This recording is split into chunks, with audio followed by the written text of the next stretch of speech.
All right, so here is a graph of the different blood pressure categories from the American Heart Stroke Association, or I'm sorry, American Heart Association, the American Stroke Association. So as you can see here, the green, that's what everyone should strive for, less than 120 over 80. Anything that is over that as of November of 2017 is considered pre-hypertensive or elevated, and that's when you should start making lifestyle changes like decreasing sodium intake, picking up physical activity, increasing potassium in your diet can lower the sodium levels. And so this is where people will see that they need to start making some simple changes and their blood pressure can go down. Also, stress in your life can help elevate your blood pressure as well. Lack of sleep and a high stress job. So increasing physical activity and not sleeping won't help decrease your blood pressure. So again, watching sodium levels from the diet and getting more sleep and a less stressful job. And then you work your way down to the orange, high blood pressure, stage 1 hypertension, 130 to 139 or 80 over 89. And then you're getting into stage 2, 140 or higher, over 90 or higher, and then we talked about that crisis. This is a medical emergency if your blood pressure is over 180 over 120. Like 911, call a doctor, you have a medical emergency. So how to avoid high sodium food. So obviously if you eat less food on the go, because as we saw from the previous slides, you have to go out of your way to not eat bad food from fast food restaurants. It's more accessible, so prepping your own food at the house, preparing for the week, buying less food from outside the house will definitely help you decrease that sodium. Avoiding any type of vending machines you might see at work or when you're out and about. Anything that's packaged is going to have sodium, so cereal and crackers, things you have to rip open, Pop-Tarts, they're going to have sodium in it. When you go in the grocery store and you look, food's usually in the center aisles or shelves that are high. You have to reach. I'm short, so I usually have to step on the first step of the shelf to get to the top. So I try not to, if I have to really go out of my way to reach something, I ask myself, hey, should I be eating this? As you notice in the grocery store, I'm sure you've heard before, the surrounding part of the grocery stores where you're going to produce is in your fresher foods because they're constantly going in and out of the grocery store, so they need to be accessible through doors. Avoiding some, checking your food labels on not all frozen food is bad. You can get fresh vegetables, or you can get vegetables that were frozen fresh, fruits and things like that if you're looking to save money. But if you're looking at any type of frozen dinner, they're going to be full of sodium, so you really just have to be aware. Look at those food labels. Make sure that you're checking to see the sodium intake, because in one of those meals you could have your whole day of sodium requirement. And so if you're eating 3 frozen meals a day, because that's the most convenient for you, you're getting way more sodium than is needed.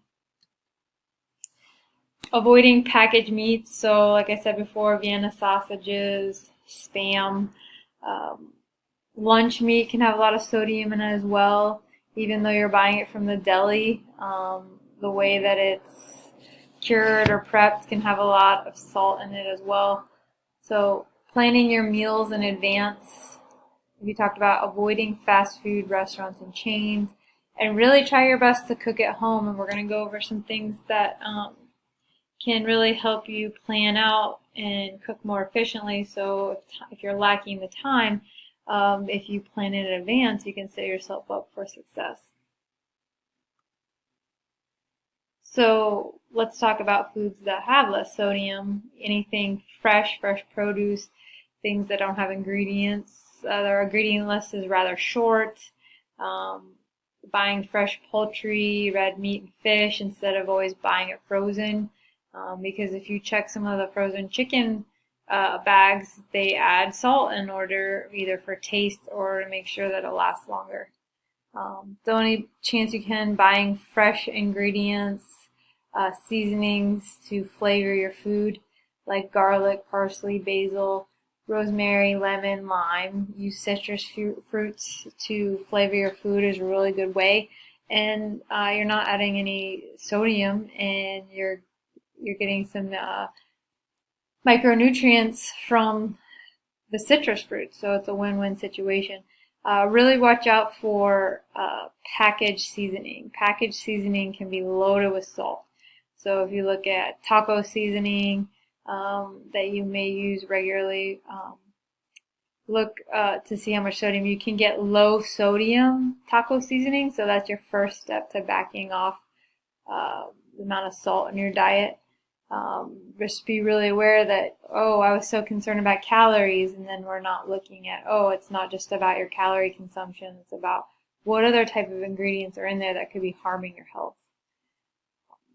Instead of eating out for hamburgers or you want a hamburger, why don't you cook one at home on the grill where you're preparing the meat? You go out to the grocery store and buy the quality of red meat that you're going to use for your hamburgers, instead of hoping a fast food chain is using more quality red meat, and chances are they're not, because if they feed the masses, they're going to find the cheapest cut possible in order to make them maximize their amount of profit. So they do not have your health and it's your health in their interest. They want your money, they want to get you hooked on foods, and you're going to get hooked on foods that are high in sugar and high in salt, because that's usually what your taste buds like, and then you get that dopamine response, and then you're hooked, and your health is the one that's being affected negatively, but you're making those fast food chains rich. So the first step is get a weekly planner, whether it's a calendar on the refrigerator, calendar in your home, a notebook, some type of weekly planner. Write in your work schedule, write in all of the recreational activities that your kids may have, and then look at, hey, what time do I have, and set aside at least 2 hours for 2 days to prepare meals to last a week. So for example, I'm going to set 2 hours on Sunday. I'm going to set aside 2 hours on Wednesday to put together my meals that will last me for 3 or 4 days. Set aside 1 day a week to plan and go shopping. So Sunday evenings I cook, Wednesday evenings I cook, maybe Sunday morning I go and shop for the food. So, that's a generic schedule, depending on your work schedule and your life schedule. Plan out the days where you're actually going to follow through with what date and time is this? Follow through with the planning and the prepping of your meals. So plan out 7 days worth of meals, and they can be similar. The way you flavor your food could change. You could, get chicken for 3 or 4 days, but how you season it is the way that makes it different. It doesn't need to be something extravagant. You don't need to be a master chef in order to do this. It's just have a plan and stick to it. Write out your grocery list in advance so that when you go to the supermarket, you're not going there buying things that maybe marketing is tricking you into buying without recognizing it. Like looking at the ads and buying things that look good instead of buying things that you need for your prep, and stick to the list. Especially if you're on a budget, you probably budgeted in the type of food you're going to eat, and so you need to make sure that you're sticking to it, because cooking your own food definitely can help you save money. If you were to spend $10 to $15 or $12 every time you go eat out on a meal, that's going to be a lot more expensive than what you cooked for yourself and your family. So as we talked about, you're going to make your meals Monday through Wednesday on Sunday night, because, poultry can start tasting a little weird after that Wednesday. So again, you're just going to Prep enough Monday and Wednesday so your food's fresh and safe. And then make your Thursday through Sunday meals on Wednesday night. So that's twice a week that you're cooking. Instead of cooking 7 days out of the week with a busy schedule, you're planning out 2 days out of that week with a busy schedule. So when you do go buy your food at the grocery store, before you go, search for coupons. They often have coupons in the store when you walk in. Look through the mail. I know I get junk mail all the time, and there's definitely coupons in there. So look to save money. A lot of the coupons, though, can be for some unhealthy food, so really try to stick to what you need and some of those healthier choices. Search for sales in the store. If you're buying pasta or whatever, buy 3, get the 4th free, or different sales like that. I would advise doing the perimeter of the store first, getting your fresher produce, and then whatever necessities you might need in the middle aisles, like rice or a grain. You could also use those frozen vegetables, can be a little cheaper. They're already cut, so you don't have to worry about cutting. So you're going to the store with a plan, having a list of what to buy, not what you feel like buying and not what marketing displays have convinced you to buy, not consciously recognizing that, hey, maybe I don't need this product. Like we talked about, don't get distracted by marketing or impulse buys, because those tend to be less quality food, highly processed, high in sugar, and the nutrient value is low. Talked about stick to a budget and buy what you need.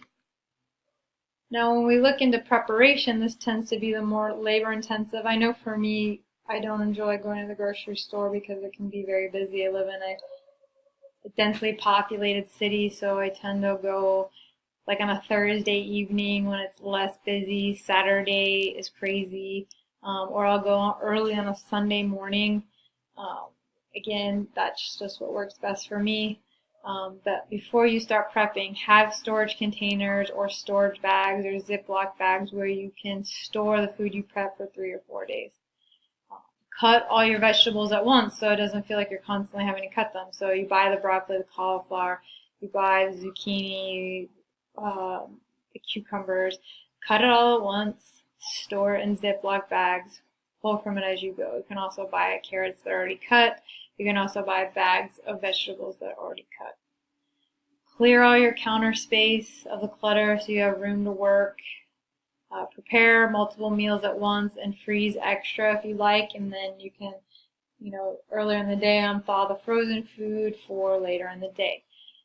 Make enough meat or protein choices for 3 days at a time and then store the rest. Make all your grains and starches for 1 week and store in bags.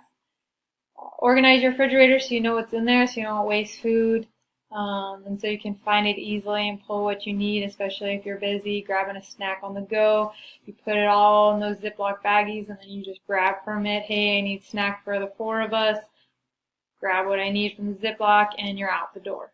Also clean as you go. Maybe fill the sink up with soapy water, throw in your utensils as you work. They soak, and then when you go to wash them, they're ready to go. So positive outcomes to meal prepping. Less salt intake, which leads to lowering your blood pressure. Avoiding high blood pressure, leading to an overall more nutritionally balanced diet. You're going to save money by cooking and eating out less, especially if you have a large family. You're going to save time, reduce stress as you avoid last-minute decisions about what to eat. You're going to eat healthier. You're going to spend more time with your family. You might have more time for physical activity and recreational events. Hey, maybe you have more time to catch up on sleep, which could also help benefit you in lowering your blood pressure. So here's the time where if you have any questions, please feel free to reach out.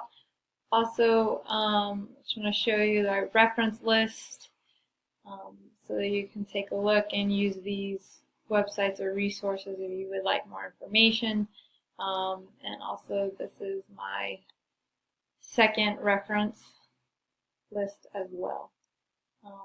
Thank you for your time and best of luck in your meal prepping.